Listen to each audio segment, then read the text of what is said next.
हरि ओम। इतः पूर्वम् अस्माभिः सामान्यतया धातूनां परिचयः प्राप्तः। कस्तावत् सकर्मक धातु, कः अकर्मक धातु इति सामान्येन अस्माभिः ज्ञातः। अद्यपि सकर्मकस्य अकर्मकस्य च धातोः विषये किञ्चित् विचार्यते अस्माभिः। योभन्दा अगाडि हामीले सकर्मक र अकर्मक धातुको विषयमा सामान्य ज्ञान गर्दै थियौँ। त्यो बेलामा हामीले अस्ति मुख्य रूपमा हिजो सकर्मक धातुको एक प्रकार अकर्मक धातुको एक प्रकारले परिचय पायौँ हामीले। फल समानाधिकरण व्यापार वाचकत्वम अकर्मकत्वम। फलको समानाधिकरण व्यापारको वाचक धातु हो भने त्यो धातु अकर्मक हुन्छ। धातुका दुईटा अर्थ हुन्छन्, एउटा फल एउटा व्यापार। हरेक धातुले दुईटा अर्थलाई बोध गराएका हुन्छन्। जस्तै क्री धातु छ, डुक्रिय करणे। हामीले केही गर्यौं भने जस्तै कुलालः घटम करोति, कुलालले घट गराउँछ बनाउँछ भन्दाखेरि घट अगाडि बनेको थिएन, कुलालको जब क्रिया हुन्छ, कुलालले जब काम गर्छ त्यसपछि घट बन्छ र घट उत्पन्न हुन्छ। त क्री धातुको फल के रहेछ? उत्पत्ति।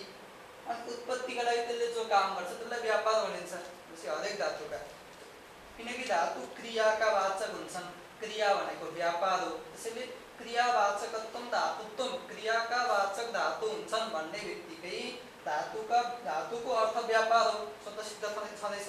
त्यो क्रिया गरेपछि एउटा फल आउँछ। कुनै काम गरेपछि त्यसको फल त मिल्छ नि त एउटा।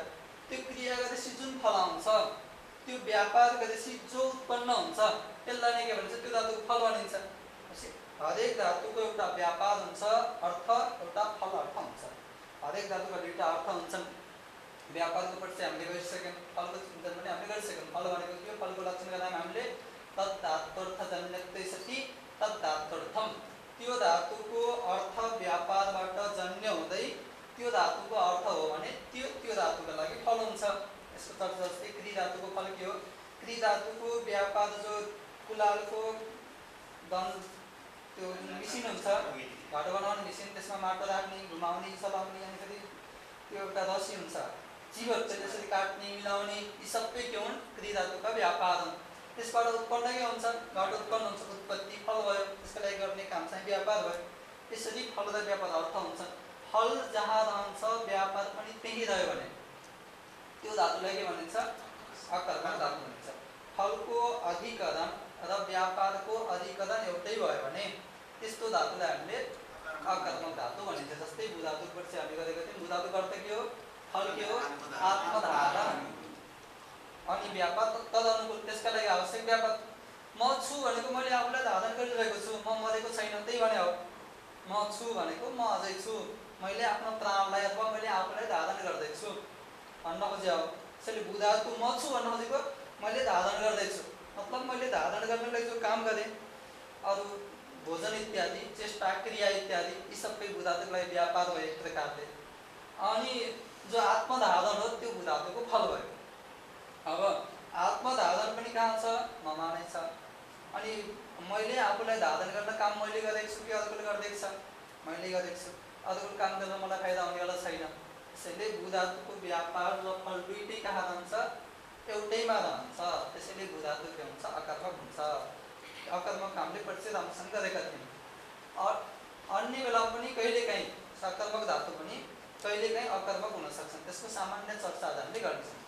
धातु चाहिँ सकर्मक नै हुन्, तर कुनै अवस्थामा कुनै परिस्थितिले फल समानाधिकरण व्यापारका वाचक धातु मतलब नै फल व्यधिकरण व्यापारका वाचक भनेको सकर्मक धातु पनि कहिलेकाहीँ अकर्मक हुन सक्छन्। कुन बेला हुन्छ? त्यसको लागि एउटा कारिका छ सिद्धान्त कौमुदीमा, मध्य सिद्धान्त कौमुदीमा पनि छ।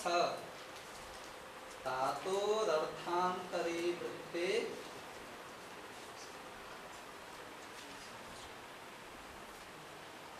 धातुर्थेनोपसंग्रहात्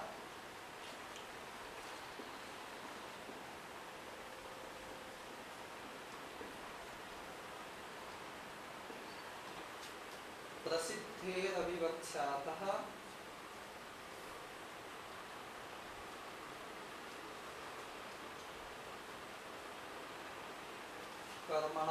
कर्मणो कर्मिका क्रिया।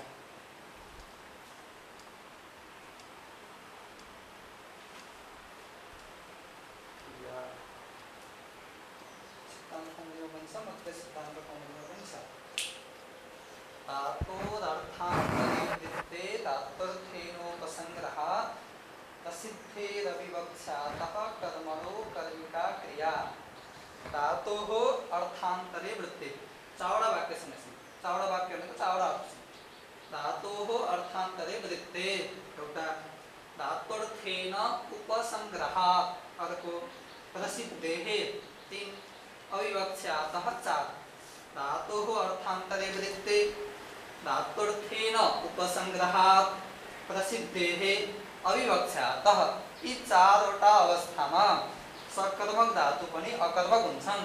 यो कर्मरह भन्ने पदको चाहिँ पहिलोलाई छोडेर पहिलो यो भयो के यसलाई छोडेर अन्य द्वितीय तृतीयमा र चतुर्थमा यसको अन्वय गर्ने। त्यसैले एउटा भयो धातु अर्थान्तरे वृत्ते क्रिया अकर्मिका भवति चावडा वाक्य बनाउने हामीले धातोः अर्थान्तरे वृत्ते क्रिया अकर्मिका भवति एउटा वाक्य भयो। अर्को कर्मणः धात्वर्थेन उपसंग्रहात् क्रिया अकर्मिका भवति। तीनमा कर्मणः प्रसिद्धेः क्रिया अकर्मिका भवति। अर्को कर्मणः अविवक्ष्यातः क्रिया अकर्मिका भवति। चारवटा वाक्य भयो भन्न सकिन्छ। पहिलोमा कर्मणको अन्वय नगर्ने पहिलोदेखि छोडेर अन्य द्वितीय तृतीय चतुर्थ वाक्यमा कर्मणको अन्वय गर्ने पहिलोमा चाहिँ कर्मणको अन्वय नगर्ने। अस्ति वाक्य चारवटा वाक्य बन्ने भए पहिलो धातोः अर्थान्तरे वृत्ते क्रिया अकर्मिका भवति। दोस्रो कर्मणः धात्वर्थेन उपसंग्रहात् क्रिया अकर्मिका भवति। तेस्रो कर्मणः प्रसिद्धेः क्रिया अकर्मिका भवति। चौथो कर्मणः अविवक्ष्यातः क्रिया अकर्मिका भवति। चारवटा वाक्य भयो। यसको अर्थ बुझ्नु धातोः अर्थान्तरे वृत्ते अन्यः अर्थ इति अर्थान्तरम तस्मिन् अर्थान्तरे धातुले आफ्नो अर्थलाई छाडेर अन्य अर्थलाई बताइदियो भने धातुको एक प्रकारले निश्चित अर्थ तोकिएको हुन्छ। यद्यपि धातुका अनेक अर्थ हुन्छन् भन्ने पनि सिद्धान्त छ। यसलाई पनि मानिन्छ नै किनकि उर्दक पूर्दक खुर्दक क्रीडायाम एव अर्थात् धातु पाठमा उर्दक खुर्दक खुर्दक यी धातुहरूलाई क्रीडायाम एव यी धातुहरू केवल क्रीडा अर्थमा मात्रै छन्।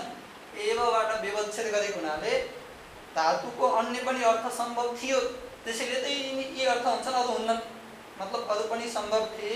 यदि अरू सम्भव नै थिएन भने निषेध गर्नु व्यर्थ हुन्थ्यो। यी क्रीडा अर्थमा नै यी धातु हुन्छन् भनेको हुनाले अन्य पनि सम्भव रहेछन् भन्ने बोध हुन्छ। त्यसैले यसैबाट उर्दक खुर्दक खुर्दक क्रीडायाम एव भन्ने जुन धातु पाठको जुन पंक्ति हो यहाँ एव पाठको एव पदको ग्रहण गरिएको हुनाले धातुहरू अनेक अर्थक हुन्छन् भन्ने सिद्ध हुन्छ। त्यसैले धातुका अनेक अर्थ हुन्छन् यो सिद्ध सैद्धान्तिक हो। यसलाई विचार नगरिकन जो सामान्य धातुको प्रसिद्ध हामीले जानेको जुन अर्थ हो त्यो अर्थलाई छाडेर धातुले अर्कै अर्थ बताइदियो भने त्यो बेलामा त्यो धातु यदि सकर्मक नै हो भने अकर्मक मानिन्छ। धातु हो सकर्मक तर धातुले आफ्नो अर्थ छोडिदियो अनि अर्कै अर्थ बताइदियो भने त्यो धातु के हुन्छ अकर्मक मानिन्छ। धातु अर्थान्तरे वृत्ति क्रिया भनेको जुन क्रिया हो व्यापार क्रियावाचक धातु हो त्यो अकर्मक हुन्छ। क्रियावाचक धातु मतलब क्रिया अकर्मिका हुन्छ मतलब क्रियाको वाचक धातु अकर्मक हुन्छ। जस्तै बह प्रापणे भन्ने धातु छ। यसको अर्थ के हो पुग्नु बोक्नु बोक्नु प्रत्यह भारम वहति नोकरले भारी बोक्छ भन्दाखेरि बह प्रापणे भन्ने धातु भारी गणको वहति वहता बह प्रापणे भन्ने धातु बोक्नु अर्थमा छ। अनि बोक्नु भन्दाखेरि एउटा कर्म आइहाल्छ। त्यसैले बोक्नु धातु बह धातु के हो सकर्मक हो। तर जब बह धातुले बोक्नु भन्ने आफ्नो अर्थलाई छाडिदिन्छ र कुनै बेलामा अर्कै अर्थमा यो धातु प्रयोग भयो भने त्यो बेलामा बह धातु के भनिन्छ अकर्मक भनिन्छ। जस्तै वायु बहति हावा बग्छ भन्दा पनि बह धातु प्रयोग गरिन्छ। हावा बग्छ बहन्छ भन्दा पनि बह धातु प्रयोग गरिन्छ। यहाँ बह धातुको अर्थ बोक्छ भन्ने होइन अपितु बहन्छ भन्ने अर्थ हो। त्यसैले धातुले आफ्नो जुन बोक्नु भन्ने अर्थ हो त्यसलाई छोडिदियो र अर्कै अर्थ बहनु भन्ने अर्थ बोध गराइदियो। त्यसैले बह धातु के भयो यो बेलामा अकर्मक भयो। जस्तै नदी बहति नदी बहन्छ इत्यादिमा। यस्तै गरी अन्य पनि हुन सक्छन्। एउटा उदाहरण पाएँ हामीले पायौँ नदी बहति वायु बहति इत्यादि अवस्थामा बह धातुले आफ्नो प्रसिद्ध अर्थलाई छाडेर अन्य अर्थको प्रतीति गराएको हुनाले वह धातु के हुन्छ अकर्मक हुन्छ। एउटा वाक्य। द्वितीयमा कर्मणः धात्वर्थेन उपसंग्रहात् क्रिया अकर्मिका भवति। कर्म धातुको अर्थभित्रै आयो भने, धातुको अर्थले नै कर्मको उपसंग्रहण गर्यो भने, अन्तर्भावित गर्यो भने त्यो बेलामा पनि के हुन्छ धातु अकर्मक मानिन्छ। सकर्मक धातु भयो भने त्यो सकर्मक भनेको कर्मसहित हुने हो। त्यो धातुको अर्थले नै कर्मलाई खिच्दियो, आफैभित्र अन्तर्भाव गरिदियो भने त्यो बेलामा पृथक कर्म रहेन। त्यो बेला पनि धातुलाई के मानिन्छ अकर्मक मानिन्छ।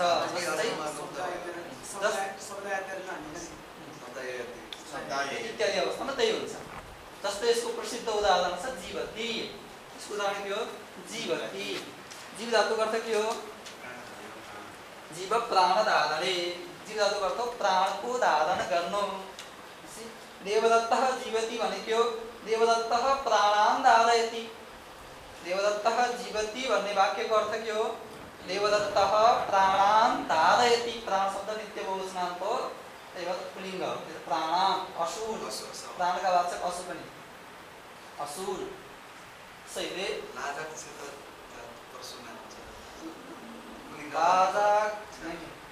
लाजा क्षेत्र दारासु नाम बहुत हुन्छ।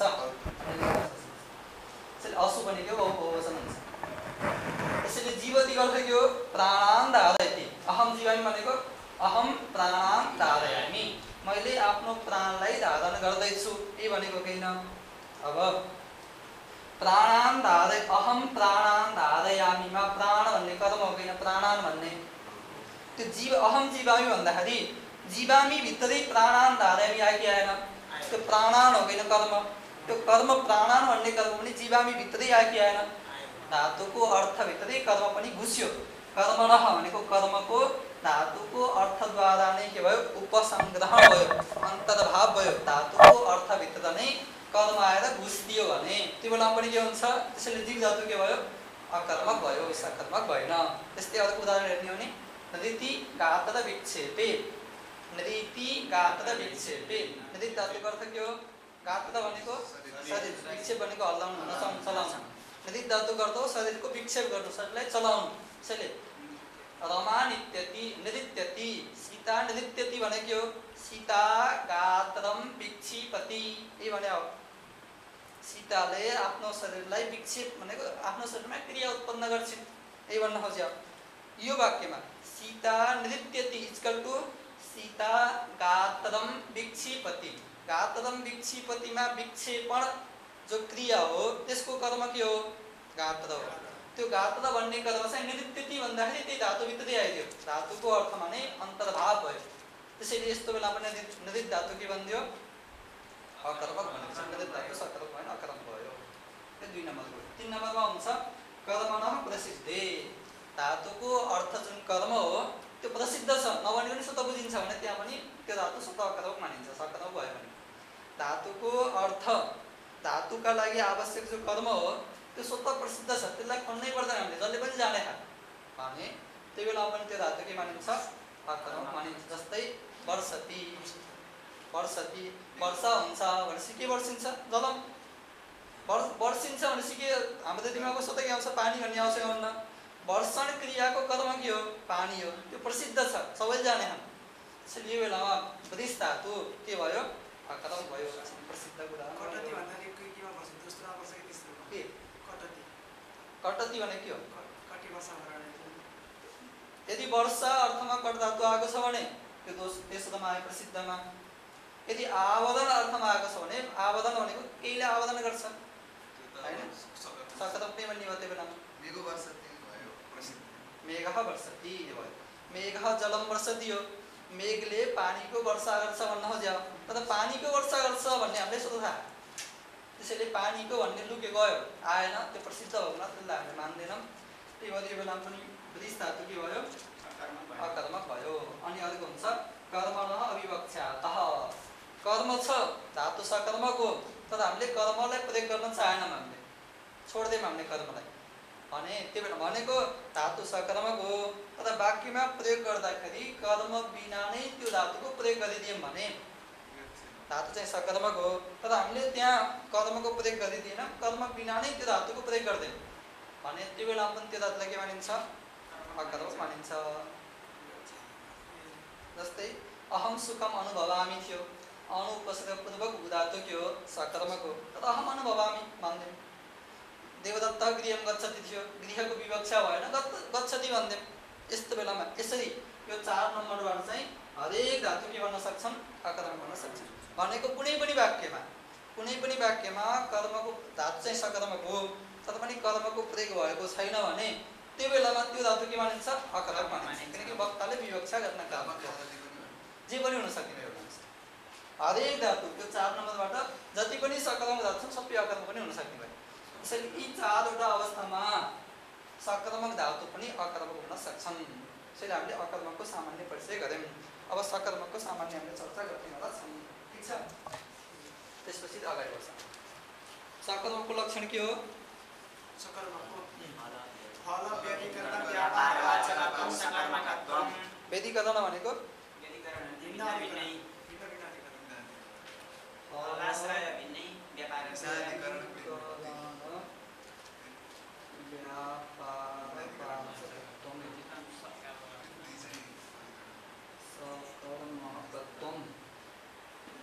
फल व्यतिकरण व्यापारवाचकत्वं। व्यतिकरण बि अधिकरण छ, विरुद्धम भिन्नम अधिकरणम यस्य सह व्यतिकरणः। तस्को अधिकरण भिन्न छ, विरुद्ध छ। फलको अधिकरण र व्यापारको अधिकरण भिन्न छ भने फल अर्कै ठाउँमा रहेको छ, धातुका दुईटा अर्थ भए, एउटा फल एउटा व्यापार। फल चाहिँ अर्कै ठाउँमा रहेको छ, व्यापार अर्कै ठाउँमा रहेको छ। फलको आश्रय र व्यापारको आश्रयमा समानता छैन, सामान्य छैन, भेद छ भने, भिन्न भिन्न आश्रय छन् भने त्यो बेलामा धातुलाई के मानिन्छ? हामीले सकर्मक मानिन्छ। जस्तै प्री धातुको अर्थ के हो? भस धातुको अर्थ के हो? भस धातुको अर्थ हो प्रीति एउटा हो, अनि प्रीतिलाई गर्ने जुन क्रिया हो त्यो अर्को हो। त्यसका लागि आवश्यक तज्जनक व्यापार। तत्त्व केलाई लिने? जनक भनेको उत्पन्न गराउने वाला। प्रीतिलाई भगवानमा, प्रीति भनेको प्रेम, भगवानमा प्रेम उत्पादन गर्ने, व्यापार भनेको क्रिया, भगवानको आरती गर्ने, पूजा गर्ने, सेवा गर्ने इत्यादि। यो भस धातु के हो? व्यापार हो। त्यसबाट के उत्पन्न हुन्छ? भगवान खुसी हुनुहुन्छ, भगवान खुसी भएपछि हामीलाई कल्याण गर्नुहुन्छ। ईश्वर प्रणिधानाद् वा, ईश्वरको कृपा भयो भने सबै हुन्छ। त्यसैले प्रीति भस धातुको फल हो, तज्जनक व्यापार। त्यसका लागि गर्ने आरती, पूजा, मन्त्र पाठ, स्तुति, ढोग गर्नु यी सबै के भयो? भस धातुको व्यापार भयो। अब अनुजः गुरुम भजति भने गुरुन भजति भन्ने वाक्य आयो भने अनुजले गुरुको सेवा गर्छ, गुरुहरूको सेवा गर्छ भन्ने वाक्य आयो भने यो वाक्यमा भस धातु कतिवटा अर्थ छ? दुईटा अर्थ छ। एउटा प्रीति छ, एउटा प्रीतिको जनक व्यापार छ। अनुजले गुरुको सेवा गर्यो भने खुसी को हुनुहुन्छ? अनुज हुन्छ कि गुरुजी हुनुहुन्छ? त्यसैले प्रीति भस धातुको अर्थ जुन प्रीति हो त्यो कहाँ रहन्छ? गुरुमा। अनि अनुज जुन सेवा हो, सेवा प्रीति हो, प्रेम हो, प्रसन्नता हो, त्यसका लागि आवश्यक काम पनि गुरुले गर्नुहुन्छ कि अनुजले गर्छ? त्यसैले व्यापार चाहिँ गर्छ अनुजले, खुसी चाहिँ हुनुहुन्छ गुरुजी। व्यापारको आश्रय को भयो? अनुज। खुसी चाहिँ को हुनुभयो? गुरुजी। फलको आश्रय गुरुजी हुनुभयो, व्यापारको आश्रय अनुज। दुईटा भिन्न भिन्न भयो कि भएनन्? फलको आश्रय र व्यापारको आश्रय भिन्न भिन्न भयो भने यस्तो बेलामा यस्तो भिन्न भिन्न आश्रय भएका फललाई, फल र व्यापारलाई वाचक भनेको बताउने धातु के हुन्छ? सकर्मक हुन्छ। त्यसैले भस धातु के भयो? सकर्मक भयो, किनकि भस धातुको अर्थ जुन प्रीति हो त्यो कहाँ रहन्छ? गुरुमा। अनि त्यसको जनक व्यापार कहाँ रहन्छ? अनुजमा। व्यापारको आश्रय अनुज हुन्छ, प्रीतिको आश्रय गुरुजी हुनुहुन्छ। बुझ्यो? त्यसैले फल र व्यापारको आश्रयमा भेद भयो भने, भिन्न भिन्न भयो भने त्यो बेलामा धातुलाई के मानिन्छ? हामीले सकर्मक मानिन्छ, कर्म हुन्छ। अनि यहाँ जो व्यापारको आश्रय जो हुन्छ भनेको जहाँ व्यापार रहन्छ त्यसलाई के भनिन्छ कर्ता भनिन्छ। जहाँ फल रहन्छ फलको जो आश्रय हुन्छ त्यसलाई के भनिन्छ कर्म भनिन्छ। व्यापाराश्रयत्वम कर्तृत्वम जुन व्यापारको आश्रय हुन्छ त्यो कर्ता हुन्छ। फलाश्रयत्वम कर्मत्वम फलको जुन आश्रय हुन्छ त्यो कर्म हुन्छ। यो लक्षण त धेरै परिष्कृत हुन्छ त्यो हामीले पछि पछि पढ्दै जानेवाला छौँ। अहिले यो व्यापक हुन्छ। ठिक छ यो बुझ्यो। अझ एउटा उदाहरण हेरौँ हामीले। जस्तै ची धातु छ चिया चयन। ची धातुको अर्थ के हो चयन गर्नु। चयन गर्नु भनेको टिप्नु। टिप्नु भनेको विभाग भनेको एउटा बुटोमा फुल थियो त्यो फुल जोडिएको थियो फुलको त वृक्षको संयोग थियो हामीले टिप्ने भनेको संयोगले हटाइदिने विभाग गर्ने। त्यसैले हामीले फुल टिप्यौँ भने के उत्पन्न हुन्छ अगाडि पुष्पको र वृक्षको संयोग थियो त्यो संयोग हट्छ अनि विभाग हुन्छ। त्यसैले चयन भनेको टिप्ने जुन क्रिया हो टिप्नलाई हात लैजानु अनि यसरी यसरी गर्नु टोकेर राख्नु जुन क्रिया हो यसबाट के उत्पन्न हुन्छ विभाग। त्यसैले ची धातुको फल के भयो विभाग। व्यापार के भयो त्यसका लागि गर्ने काम भयो तत्जनक व्यापार भयो। अब विभाग कहाँ रहन्छ फुल र बुटो जोडिएको थियो अस्ति हामीले फुललाई टिपेर कहाँ राख्दियौँ टोकरीमा राख्यौँ विभक्त कुन भयो फुल भयो। त्यसैले विभागको आश्रय के भयो अनि विभाग गरेको चाहिँ कसले हो विभागका लागि जुन क्रिया हो त्यसको आश्रय को भयो अर्को कुनै व्यक्ति भयो कर्ता भयो। त्यसैले विभागको जनक जुन व्यापार हो क्रिया हो त्यसको आश्रय अर्कै भयो। विभागको आश्रय चाहिँ के भयो फुल भयो। दुईटा भिन्न भिन्न भएको कारण त्यसैले के भयो धातु के भयो जस्तै गम धातु विभाग दुष्ट हुन्छ। यहाँ पनि फलता आवश्यक सम्बन्ध उत्पादन गर्छन् त्यो अहिले हामीले व्यापक भनेर यसको चर्चा हामीले गर्दैनौँ। कार्यकारीमा आउँछ यसको फलता आवश्यक सम्बन्ध लाँदा दुष्ट हुन्छ विभाग संयोग आदि त्यहाँमध्ये जो अन्य हो अनावश्यक हो त्यसको व्यावृत्ति गरिन्छ।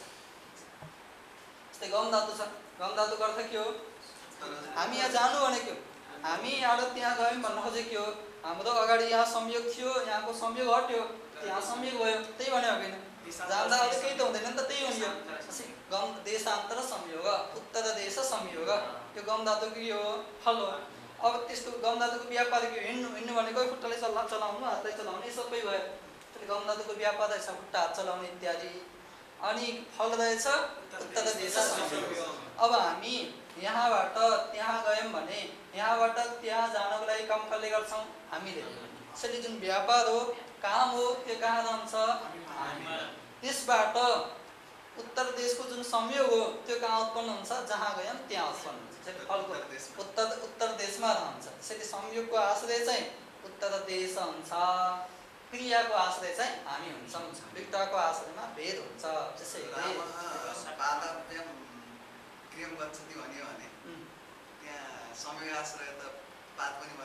पाद भनेको रामको अवयव होइन त अवयव विशिष्ट अवयव पनि संयोगको आश्रय भयो। न्यायमा आउँछ वृक्षको हस्त पुस्तक संयोग भएपछि वृक्ष पुस्तक संयोग शुद्ध हुन्छ हुँदैन होइन काय पुस्तक संयोग शुद्ध हुन्छ हुँदैन। त्यसैले काय पुस्तक संयोगका लागि हस्त पुस्तक संयोग कारण हुन्छ। त्यसैले असम्भव कारण हुन्छ। त्यो सबै संयोगको असम्भव कारण पनि संयोग हुन सक्छ। त्यही भएर कर्म लक्षण संयोग भिन्न त्यसरी दिनुपर्छ। तपाईँ पढ्नु भएको छ हजुरहरूले होइन। तर देश संयोग भनेको फल हो फलाश्रय चाहिँ कर्म हुन्छ। उत्तर देश संयोग चाहिँ केमा रहन्छ त्यही उत्तर देशमा मात्रै रहन्छ उत्तर देशमा रहन्छ। यद्यपि पादमा पनि रहन्छ पाद विशिष्ट पादवाला जुन व्यक्ति छ त्यसमा पनि रहन्छ। त्यसको वादन हामीले अगाडि भनिसक्यौँ फलता अवच्छेदक सम्बन्ध लगाएर त्यसको वादन गरिन्छ। त्यसैले को हुन्छ उत्तर देश नै संयुक्त आश्रय हुन्छ। ठिक छ सकर्मक अकर्मकको सामान्य प्रकारले हामीले बुझ्यौँ। अब हामी योभन्दा अगाडि जान्छौँ। यहाँसम्म अलिकति दुःख थियो पाठ यतिसम्म बुझ्यौँ भने अब वाक्य बनाउने जुन प्रक्रिया हो त्यसमा हामीले अभ्यास गर्नु धेरै दुःख हुँदैन। हामीले पढ्दै थियौँ लह कर्मणि सूत्रको अर्थ त्यसैमै सबै कुरा आएका थिए होइन। त्यहाँ के आएको थियो दुईवटा वाक्य थिए एउटा लह कर्मणि चबाट के आएको थियो कर्तरी लह कर्मणि कर्तरी च यति भएको थियो। अनि उता दोस्रो वाक्यमा अकर्मके व्यह भएको हुनाले पहिलो वाक्यमा सकर्मके व्यह हामीले जोडिदिएका थियौँ। धातुको अधिकार थियो धातु आएको थियो। त्यसैले सकर्मके व्यह धातुभ्यः लकाराः कर्मणि कर्तरी च भवन्ति। पहिलो वाक्य के भन्यो सकर्मकेभ्यः धातुभ्यः लकाराः कर्मणि कर्तरी च भवन्ति। सकर्मक धातुदेखि लकारहरू कर्म अर्थ र कर्ता अर्थमा हुन्छन्। दोस्रो वाक्य के भन्यो? भावे च अकर्मकेभ्य छ। भावे च अकर्मकेभ्य, चबाट के आयो? कर्तरी आयो। धातुभ्य सधैँ छ, अकर्मकेभ्य धातुभ्य भावे कर्तरी च। लकार जोड दि, लकारः अकर्मकेभ्य धातुभ्य भावे कर्तरी च भवन्ति। लकारहरू अकर्मक धातुदेखि भाव अर्थ र कर्ता अर्थमा हुन्छन्। यसको यति वाक्य अर्थ थियो। अब हामीले वाच्य परिवर्तन पढ्दैछौँ। अब परिवर्तन गर्नुलाई के को परिवर्तन गर्ने त्यो पहिला जान्न पर्यो। सामान्यतया कर्तरी वाच्यको कर्म वाच्यमा अथवा भाव वाच्यमा परिवर्तन हुन्छ। अब कर्तरी वाच्य नै जान्दैन भने त्यसको परिवर्तन कसरी जान्ने? त्यसैले हामीले सामान्यतया पहिला कर्तरी वाच्य भनेको के हो यसको सामान्य परिचय हामीले पढ्नेवाला छौँ। ठिक छ? कर्तरी वाच्य भनेको जुन वाक्यमा कर्ता मुख्य हुन्छ, कर्ताको अधीनमा नै, कर्ताको अनुसार नै सबै क्रिया हुन्छन्, त्यो वाक्यलाई के भनिन्छ? कर्तरी वाच्य भनिन्छ। भनेको जुन वाक्यको मुख्य कर्ता हो, कर्ता बिना जुन वाक्यको सफलता छैन, त्यो वाक्य के हो? कर्तरी वाच्य हो। भनेको जुन वाच्यले वा जुन वाक्यले कर्तालाई भन्छ, कर्तालाई मुख्य रूपले प्रतिपादन गर्छ, अथवा जुन वाक्यमा प्रत्यय कर्ता अर्थमा गरिएको छ, त्यो वाक्यलाई कर्तरी वाच्य भनिन्छ। किनकि त्यो वाक्यको मुख्य वाच्य अर्थ के हो? कर्ता हो। त्यसैले यसको नियम के हो? कर्तरी वाच्य प्रयोग हेतु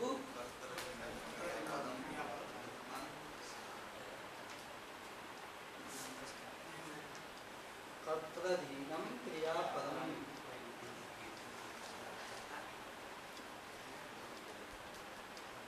प्रथमान्तः सदा कर्ता,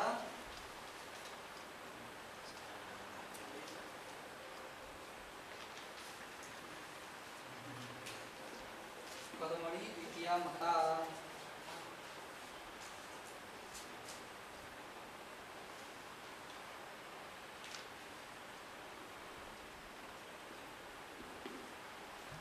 कर्तृवाच्य प्रयोग हेतु कर्तृधीनं क्रियापदम् प्रथमान्तः सदा कर्ता कर्मणि द्वितीया मता। कर्तृवाच्यको प्रयोग भएको छ भने हेतु भनेको त, क्रियापदम कर्तृधीनं भवति। क्रियापद कर्ताको अधीनमा हुन्छ। कर्ता जस्तो छ त्यही अनुरूप क्रियापदको प्रयोग गर्नुपर्छ। कर्ता अब यदि कृदन्त छ भने कर्ताको लिङ्ग आदि पनि हेरिन्छन् भने कर्ताको जुन वचन छ, जुन पुरुष छ, त्यही वचनको त्यही पुरुषको क्रियापदको प्रयोग गर्नुपर्छ। अनि कर्ता कस्तो हुन्छ भन्दा प्रथमान्त, प्रथमा अन्ते यस्य स प्रथमान्त, प्रथमा अन्तिममा छ जसको, त्यस्तो हुन्छ। भनेको कर्तादेखि प्रथमा विभक्ति सु औजस विभक्ति लागेको हुन्छ, अरू लगाउन पाइँदैन। अनि कर्मणि द्वितीया मता, कर्ममा चाहिँ द्वितीय विभक्ति लगाउनुपर्छ। तीनटा कुरा भयो। वाक्यमा तीनटा हुन्छन्, एउटा कर्ता हुन्छ, एउटा कर्म हुन्छ, एउटा क्रियापद हुन्छ। अब कर्ताको लागि पनि नियम भयो, कर्मको लागि पनि नियम भयो, क्रियाको लागि पनि नियम भयो। कर्ता सधैँ प्रथमान्त हुनु पर्यो, कर्म सधैँ द्वितीयान्त हुनु पर्यो, क्रियापद कर्ताको अधीनमा हुनु पर्यो। कर्ता जस्तो छ त्यही अनुरूप क्रियापद हुनु पर्यो। यति नियम हो कर्तरी वाच्यको। यो नियमलाई राम्रोसँग विचार गरियो भने जति पनि कर्तरी वाच्य छन् यी सबैको सामान्य, यहाँ पनि अब त्वा प्रत्यय तुमुन प्रत्यय लगायो भने, सत्री लगायो, सानुस लगायो भने धेरै प्रतिक्रिया हुन सक्छ। सामान्य प्रकारले केही पनि नलागिकन सामान्य प्रकारको कर्तरी वाच्यको चाहिँ हामीले जान सकिन्छ। जस्तै तीनटा कुरा भयो, कर्ता प्रथमान्त चाहियो, कर्म द्वितीयान्त चाहियो, द्वितीयान्त चाहियो, क्रियापद कर्ताको अधीनमा चाहियो।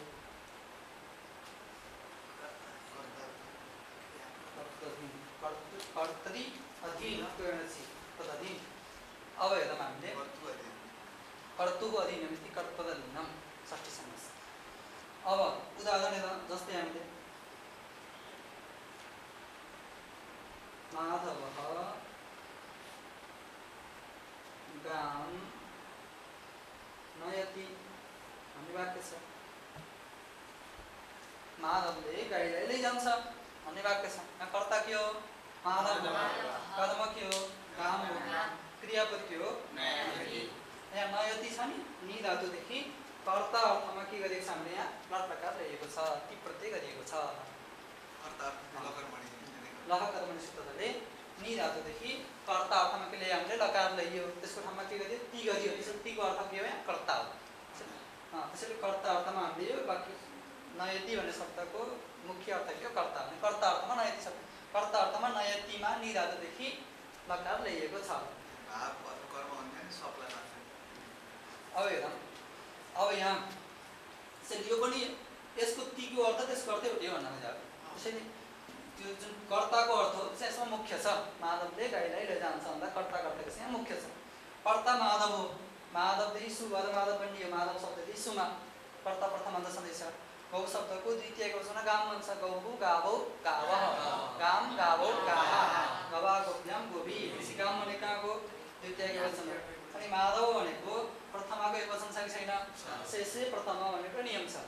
यदि युष्म शब्दको प्रयोग भएको छ भने कर्तामा त्यहाँ क्रियापदमा के गर्नुपर्छ, मध्यम पुरुषको प्रयोग गर्नुपर्छ।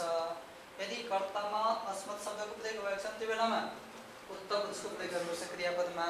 यदि कर्तामा प्रथम युष्मत् शब्द र अस्मत् शब्ददेखि भिन्न अन्य जति पनि शब्द छन् तीमध्ये कुनैको पनि प्रयोग भएको छ भने त्यो बेलामा हमेसा कर्तामा क्रियापदमा के हुन्छ, प्रथम पुरुष नै हुन्छ, अदौ हुँदैन। यहाँ धेरै मान्छे भव शब्द आयो भने युष्म शब्द भव शब्दलाई नै परसी लगाइदिन्छन्, धेरै झुकिन्छन्, यहाँ झुकिन पाइँदैन। युष्मत् शब्द किनकि शुक्ल दुईटालाई नियम गरेको छ, अस्मत् उत्तम अस्मदि उत्तमः, युष्मत् उपपदे समानाधिकरणे स्थानीय मध्यम। युष्मत् शब्दको प्रयोग गरेदेखि मध्यम पुरुष गर्नु, अस्मत् शब्द गरे उत्तम गर्नु, शेषे प्रथम, शेष भनेको उक्तादन्य शेष, जति बढ्यो त्यदेखि बाँकी रहेकोलाई शेष बनियो। के को भने हामीले युष्मत्को र अस्मत्को, त्यदेखि बाँकी सबै शेष भयो कि भनौँ। यदि सबै शेष भयो भने अन्य जति पनि शब्द छन् ती सबैको प्रयोग भएमा के हुन्छ, प्रथम पुरुष हुन्छ, अधिकरण होइन। ठिक छ। यसैले माधव भनेको शेषमा आएकै आएन, विष्णु शब्द होइन नि यो, अस्म शब्द पनि होइन, बाँकी भयो। यहाँ के चाहियो, प्रथम पुरुष हुन पर्यो। माधव भनेको एक वचन हो होइन, यहाँ पनि एक वचन नै चाहियो। त्यसैले माधवः गाम नयति। अब क्रियापदलाई ट्याक्कै कर्ता जस्तो छ, क्रियापदलाई त्यस्तै अनुसार चेन्ज गर्ने। माधवौ यसलाई चेन्ज नगर्दा नि हुन्छ। माधवः गाम नयति, माधवौ गाम नयतः, माधवाः गाम नयन्ति। यदि तुम राखिदिने हो भने तुम गाम नयसि, युवां गाम नयथः, यूयं गाम नयथः, अहं गाम नयामि, आवां गाम नयावः, वयं गाम नयामः। यसरी कर्ता अनुसार क्रियाको प्रयोग गर्नु पर्यो। कर्ममा द्वितीय चाहियो। कर्म एउटा छ भने एक वचन राख्नु पर्यो। कर्म धेरै पनि हुन सक्छ। यदि मैले एउटै माधवले धेरै गाई ल्याएको भने त्यहाँ के भन्न सकियो, माधवः गाः, गाम गाउ गाम गावौ गाः। त्यसैले माधवः गाः नयति पनि भन्न सकियो। ठिक छ। कर्म चाहिँ जतिवटा कर्म छन् त्यसको सङ्ख्या अनुसार कर्ममा अभिव्यक्ति लगाउन सकियो। कर्ता पनि सङ्ख्या अनुसार लगाउने हो। कर्ता जतिवटा कर्ता छन् तद अनुरूप कर्तामा व्यक्ति लगाउन पर्यो। अनि कर्ता जस्तो छ तद अनुरूप क्रियापदको प्रयोग गर्न पर्यो। यो नियम कर्तव्य वाच्यका लागि हो। अझ धेरै नियम लिएर जानु। नयति भनेको ल्याउनुमा लैजानु, लैजानु, आल आयो भने ल्याउनु। नयतिको ल्याउनु पनि प्रयोग भइरहेको हुन्छ भने सामान्यतया नयति गर्दा लैजानु। माधव गाम नयति भयो। अब यहाँ कहिलेकाहीँ कर्तामा अन्य कुनै कुनै विशेषण आउन सक्छ। कर्तामा विशेषण आयो भने जुनको विशेषण जो आएको छ विशेष्य जस्तो छ त्यही अनुसार विशेषणलाई पनि प्रयोग गर्नुपर्छ। त्यसैले कर्तामा कुनै विशेषण आयो भने यस्तो रामले, यस्तो माधवले, यस्तो श्यामले भनेर कर्तामा कुनै विशेषण आयो भने विशेष्य जो कर्ता हो त्यो जस्तो छ त्यसमा जुन जुन अवस्थाले जसरी क्रियापद आदिको